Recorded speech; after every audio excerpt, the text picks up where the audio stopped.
Fala aí, galera, da segunda série do curso normal da Secretaria Estadual de Educação do Estado do Rio de Janeiro. Eu sou o professor Roberto Stabile, professor de Geografia, e hoje a gente vai falar um pouquinho sobre população, sobre questões de terras no Brasil, ou seja, muita coisa interessante para você que vai entender um pouquinho processo migratório, o que é refugiado, o que é xenofobia, questões que são muito comuns nos vestibulares. Bom, primeiro vamos para um conceito que está sendo muito falado e se representa muito na questão da Europa, né? A xenofobia. Xenofobia é a aversão ao imigrante. O que é a aversão ao imigrante? É, muitas vezes, aquele povo que quando você tem um fluxo migratório intenso, é o que acontece na Europa, os moradores, né, como a gente pode falar assim, os cidadãos europeus, franceses, alemães, não gostam muito que esse imigrante chegue no seu país. Apesar de todo o processo migratório de exploração da Europa na África, eles não gostam muito disso. Isso é o conceito real da xenofobia, que de uma certa forma cresceu demais na Europa nos últimos anos com a questão principalmente dos atentados terroristas, foram provocados pelo Estado Islâmico. Então, a aversão ao imigrante, principalmente esse que saiu da Síria, do Iraque, do Afeganistão, que é o grande número de imigrantes que chegam na Europa, isso de uma certa forma causou um problema seríssimo no continente. Tanto que uma das grandes consequências desse processo foi a saída do Reino Unido da União Europeia, o famoso Brexit, né? Que seria o processo em que, durante muito tempo, o Reino Unido reclamou das questões europeias, mas no momento que a União Europeia obrigou, entre aspas, a todos os países receberem esses refugiados, e a gente vai falar daqui a pouco o que é refugiado, o Reino Unido falou assim, não quero receber, vou sair da União Europeia. A União Europeia voltou atrás e deixou esses refugiados na Turquia. Hoje a Turquia é o país que mais tem refugiados no mundo. São mais de 3 milhões de refugiados, junto com Uganda. Posso falar o seguinte para vocês. Hoje, os países que mais recebem refugiados são os países pobres. O que é o refugiado? Vamos diferenciar o refugiado e o imigrante. O que é o refugiado? O refugiado é aquele cara que saiu forçadamente do seu país. Por uma guerra, por exemplo, é o que acontece com a Síria. Por questões relacionadas a perseguições étnicas, é o que acontece no Sudão do Sul, por exemplo. As pessoas estão fugindo para Uganda. O que acontece, por exemplo, também questões étnicas, Mianmar, os rohingyas que saem de Mianmar para Bangladesh, também questões relacionadas primordialmente à diferença étnica. Essas pessoas saem fugidas, tem que sair senão vão morrer. Esses, principalmente, são exemplos clássicos de refugiados. Quem é o imigrante? O imigrante é aquele que sai, pode ter problemas no seu país, mas ele sai por vontade própria. Olha, eu quero sair daqui para ir para os Estados Unidos porque eu quero ter uma vida melhor nos Estados Unidos. Quero trabalhar nos Estados Unidos. Eu estou desempregado aqui e vou para os Estados Unidos. Pronto, esse é um exemplo de imigração. Tá? E o processo, muitas vezes, muitas vezes se confunde. Vou dar um exemplo. Muitos dos africanos que vão para o continente europeu, muitos são refugiados, saem de guerras civis na África. Alguns são imigrantes apenas, mas muitos são refugiados, estão fugindo de questões étnicas no continente africano. É o que a gente está falando desses refugiados que foram para a Europa, tá? Saindo da guerra da Síria, dos problemas do Iraque, do Estado Islâmico, por exemplo, da perseguição do Estado Islâmico. Essas pessoas são refugiados. Muitas crianças, muitas famílias que, de uma certa forma, estão tentando fugir do quê? Da morte. Por isso que é muito importante relacionar esses dois contextos. Uma outra questão muito importante da gente falar é a questão da fome. Hoje, quando a gente bota na balança, se produz muito alimento, e aí eu volto a falar da questão da teoria malthusiana.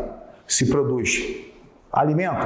Hoje muito. O Malthus falou que produzir pouco, mas hoje, devido à tecnologia, se produz muito. A população continua crescendo? Em alguns países sim, em outros nem tanto, mas a população continua crescendo. Eu tenho um alimento para todo mundo? Tenho. Mas todo mundo tem condições de ter acesso a esse alimento? Não. A fome é uma realidade no mundo.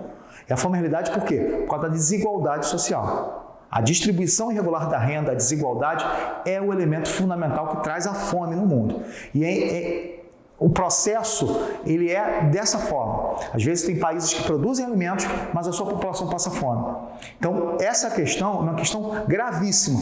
Tanto que a ONU tem uma própria entidade, um próprio organismo que cuida dessa questão da fome. E a gente vê muito isso, principalmente no continente africano e nos países mais pobres. Se você pegar países mais pobres na América Latina, continente africano, asiático, você vai ter muita gente passando fome. E isso é gravíssimo, principalmente porque você tem alimentos e tem muita gente desperdiçando alimentos. Só para dar um exemplo, para a gente encerrar essa parte, nos Estados Unidos, uma pessoa consome 1.280 quilos de alimento por ano.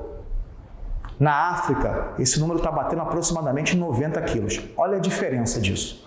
Tá vendo? É o acesso, desigualdade, infelizmente. Bom, e aí vem aquela questão que a gente fala sempre nos problemas internos.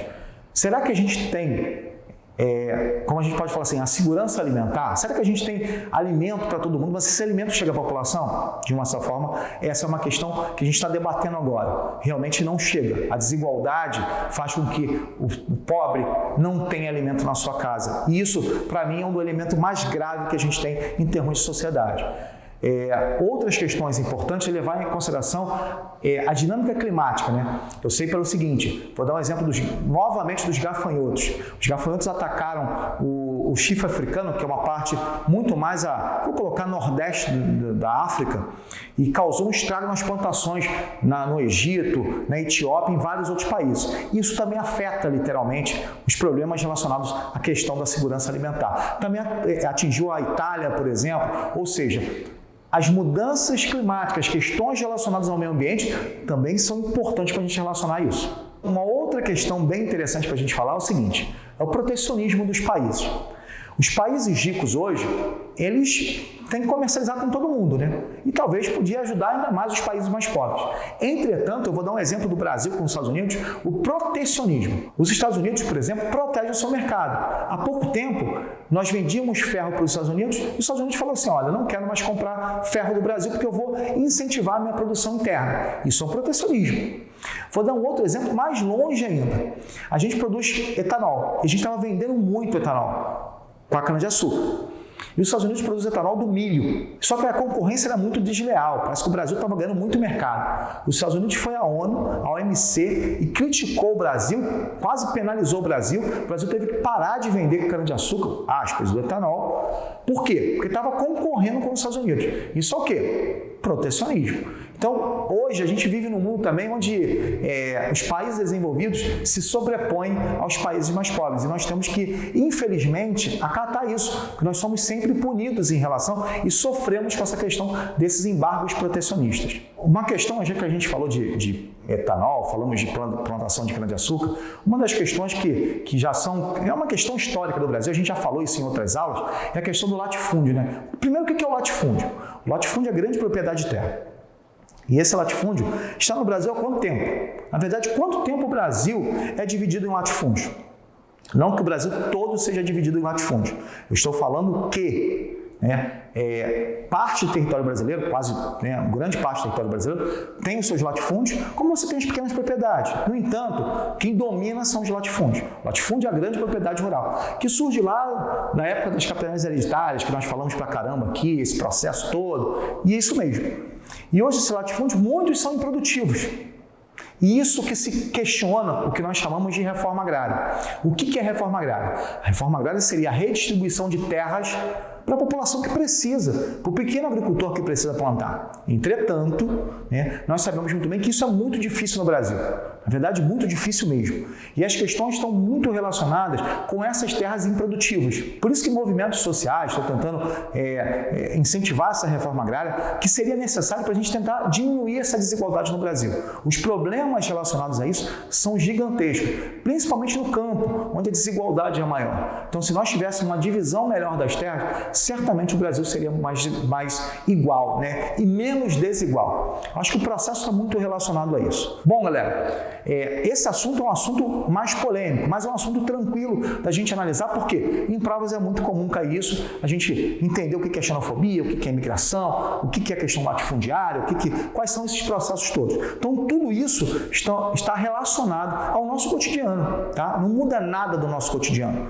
Está muito próximo ao quê? Ao que a gente vê no nosso dia a dia, infelizmente, com a desigualdade social que a gente tem no Brasil, com os problemas que nós temos no Brasil e em outras partes do mundo. Como eu falei, a questão principalmente da fome. Tá bom, galera? Galera, continuem estudando, né? Bons estudos para vocês e olha, importantíssimo para o vestibular.